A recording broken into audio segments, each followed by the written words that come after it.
this year especially, tire compounds we've run, they're supposedly not changed that much, but the whole conditions during race weekend are almost the polar opposite of what it was 5 years ago, where we go faster through a race weekend, we get more grip laid down. Now it seems like everyone's been saying the opposite. The track just gets worse. Yeah, I think it's more recently. I would say, last year, at the beginning of last year, I think everybody started to kind of understand that the tracks aren't really getting grippy as the weekend goes on. They're kind of getting like, I can't think of the word. What was the word I told you earlier today? We were texting about it. I'll have to look back on it here. Let's see. But they're getting like a shine to them. They're getting polished. That's polished. What you there said. You go. Polished. There you go. Yeah, they're getting polished, and it's really strange. I think ever since they changed the compound to the, I don't know, whatever they did with the CIK regulations when they switched, I think that was a moment where everybody realized like the rubber doesn't really come down. But now I would say more recently, it's not that it's not even coming down. It's picking up rubber. And it's kind of strange. I mean, after the Rock weekend, I think the Levantos don't have the same problem that the MGs do. They still definitely don't put it down like they used to. But the Levantos kind of laid down a little base level of rubber. And after that Rock weekend, I remember going into to SCUSA, and we were running like 52 7s, 52 8s pretty consistently. And then by the end of the week, we were in the high 53s, 54s. You do a new tire run and you're in a 53 8. It's like that's crazy, And so, and I noticed it a little bit last year. We noticed it kind of in Homestead, and I remember I was talking to Joe Turney about it a little bit. He said even in Europe, the tracks aren't really putting down rubber like they used to. I was talking to him about the comparisons, and he's like, there's tracks that are those old tracks that have built-in rubber from 100 years of karting. He's like, but all the newer tracks are similar to the ones in the States. They're not really gripping up like they used to. They're just kind of polishing off. And at the beginning of the week is your fastest time. And as the week goes on, you're starting to get slower. So, seeing the racing there, we finally, I feel like everyone that's going to kind of run the regular season, whether that's USPKS or SCUSA, has at least made one stateside start here in X30 where you've run against them, right? Joe's had a couple. Duke Mejian was back. Keeble's going to come back for more. And then the rest of our normal American guys that started in the winter series. From a racing perspective, with the line changing, do you think that changes anything different, right? Because if you think about it, just looking off your line that you drew on your pad, if you're having a higher rubber racetrack where you can run a little bit narrow, run in a little bit deeper, you can defend a little bit easier without losing as much on exit. Whereas if you're having to run a wider entry, do a lot more rotation at the beginning, and try to get the power down a lot sooner, in general, I would imagine it would stack the packs up more, and make it harder to kind of defend and hold a spot where the leader could get away if you're blocking for second. But at the same time, for the leader, you lose a lot more time defending. Did you notice anything like that racing Orlando too? 100%. I wish I knew that question beforehand, because I would have brought some visual aids. But there's something that Joe's really good at. Morgado does well. Garrison does well.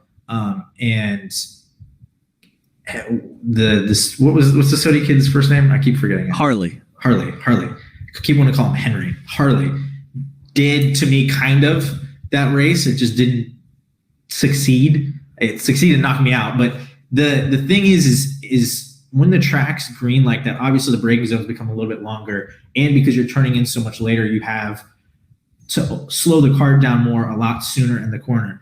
And so when we're going Homestead clockwise, when you're going to the back hairpin, what's normally turn 4, right there, Austin and Joe both, you're already in the braking zone, and they still have enough time that you're already in the braking zone. They can pull out after they've already started braking. And so there's moments where that corner, especially, I think it was Austin and Joe both kind of got me there really late, because we're having to slow down so much on the entry of the corner. Same thing in turn 1 going the opposite direction in Homestead. Same thing. You're in the braking zone, and then it's like right last second when you're already in the corner, they can get you. Morgado does it really well as well. It happens going onto the last corner onto the straightaway right through there. We have to set up so much, it's easy to throw a pass in there last second because you're anticipating that guy overslowing on the entry or slowing up a little bit more to get that extra rotation out of the kart. Same thing at the end of that long hairpin, that long straightaway next to the junkyard in Orlando. That same thing happens quite a bit. And I think that's where Henry kind of misjudged a little bit. I mean, not Henry, but Harley, yeah. He got in a little bit late, and then we kind of made contact, but it's that same play. They all do it because you're anticipating the guys overslowing it on the apex. Now, if they don't overslow it on the apex and everybody's braking late because everybody's anticipating it early in the race, you're going to have an issue like we did where you just beat side pods together. But it does open up a lot more opportunities. Again, it's something that I'm not normally used to. I'm not normally used to passing people.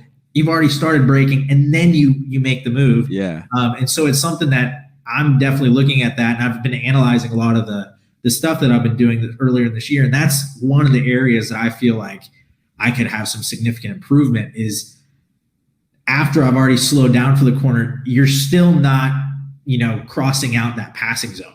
That's the thing is it's like normally when you start braking for the corner, it's like, okay, this corner's done. I'm not going to make the pass. Let's move on to the next one. And now it's like, no, we're braking for the corner. We still haven't turned in. This is still an option. And I've got to be ready to go like on the trigger, make it happen in like after we've started braking. So it's definitely changing up the racing quite a bit. Like that's what I'm saying is like it's changing how people are driving. It's going to change setups. It's going to change a lot of things long term if it doesn't go back, which I don't see it really going back to what it was, back in the day. I mean, everybody talked, when I was growing up in 2014 or whatever, 15, when I was like, dang, this is a lot of rubber. And everybody before that was like, dude, you don't know rubber. Rubber back in the day was way more than this was. And now I'm looking back at 2014 and being like, that was the golden days of rubber. And now we're, it's just crazy. I don't think it's ever going to get to that point. I think it's cool though, because like you look back at, I guess it's a little bit different, but you look back at guys in the 90s, right, with Formula Super A and stuff like that. And then you go even further back to the 80s and 70s and the amount of slide because the tires were so much harder in the 70s and 80s. I mean, it's almost like it comes a little bit full circle just by the way, this rubber is going away. That rubber in the 2000s was probably peak era, right? With the ICA stuff, with ICC, 2010 still heavy, but not as heavy. And then now we're like back where the karts aren't like on a slot car track, but I noticed those passes too, looking on the stream, right? They look really slick because again, it's like, it definitely just seems like it's more heads up, you're not committed to passing a guy out of the previous corner. You've got to be thinking mentally, like you said, having that door open both to get by a guy and then also like, making sure that you don't get past with the guy behind you because you could look back, think you're clear, and then still get stuff because the zone's longer, the turn-in point's later. But it's a much harder pass to adjust to. That's the thing. Is like for me, I'm learning a lot this year because this is going to come off wrong. But I didn't do a lot of racing last year, so there's a lot that I'm kind of like getting back in the hustle of the racing.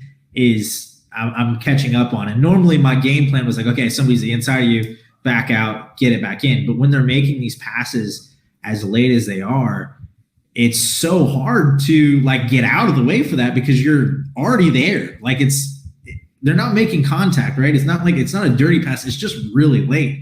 And so it's super difficult to do what I normally do where it's like, okay, get out of that and then get your momentum back going again because it stops your momentum so much. And it really upsets the go-kart. And so you're just stuck in this spot where, you're just playing, you're just really like messing up your runs off the corners. And so, it is a challenge to adjust to say the least.